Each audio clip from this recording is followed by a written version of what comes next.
Shape and space circles. In this tutorial, we will be talking about segments and straight lines that are related to circles. To start off, I'm going to talk about the chord. What is a chord? A chord is a line segment with endpoints on the circle. And I'm going to show you on the figure on the right side of the screen. This blue segment is the chord, and as you can see, its endpoints are on the circle. Now, for the diameter, a diameter is a chord that passes through the center. It is basically the same idea as the chord, but it passes through the center of the circle. Now, the secant is a line that intersects the circle in 2 points. It passes inside and then goes outside of the circle.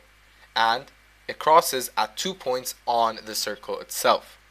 And finally, for the final straight line, the tangent. What is the tangent? A tangent is a line that intersects the circle at 1 point only. So, it is similar to the secant but only passing through 1 point and not through 2. So, you can see the orange straight line, which is an example of a tangent.